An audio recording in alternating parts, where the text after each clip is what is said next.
Intermediate విద్యార్థులందరూ కూడా ఎగ్జామ్స్కి ఇన్ టైంలో చేరుకునే ప్రయత్నం చేయండి. సో ఈ రోజు అయితే టైం అయిపోయింది కాబట్టి సో డైలీ ఇన్ టైంలో ఒక హాఫ్ అన్ అవర్ 1 అవర్ ముందే ఉండడానికి ప్రయత్నం చేయండి. దగ్గరనే ఉంది కదా సెంటర్ అని చెప్పేసి ఆలస్యం చేయొద్దు, నిర్లక్ష్యం వద్దు. ఎందుకంటే మనం రెగ్యులర్గా పోయే రూట్లో ఏదో ఒకటి అగాధాలు ఏర్పడవచ్చు, ఏదో ఒక ఇబ్బంది జరగచ్చు, ట్రాఫిక్ నిన్న మొన్నటి కంటే ఎక్కువ ఉండొచ్చు, ఇట్లా రకరకాల సమస్యలు ఉంటాయి. ఒకటి రెండు, ఆ క్యూఆర్ కోడ్లను చూసి సెంటర్లు వెతుకోవాలని చెప్పినాం కదా.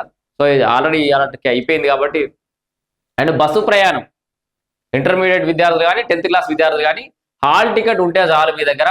బస్సు ఎక్కడైనా ఎక్కచ్చు, ఎక్కడైనా దిగొచ్చు. ఎవరైనా కండక్టర్లు అట్లా ఎవరైనా ప్రశ్నిస్తే తిరిగి ప్రశ్నించుర్రి. ఎంబడి ఆ డిపో మేనేజర్ నంబర్ ఉంటుంది ఆడ ఆ బస్సుల మీద, దానికి ఫోన్ చేయరి. సో ప్రశాంతంగా ప్రయాణం కొనసాగించవచ్చు. మీ మమ్మీ డాడీ బండి మీద దించే పరిస్థితి లేని వాళ్ళు, ఇంకేదైనా ఇబ్బందులు ఉండేటోళ్ళు, పేద విద్యార్థులు ఎవరున్నా కూడా ఖచ్చితంగా ఆర్టీసీ బస్సు ప్రయాణాన్ని వాడుకోరి.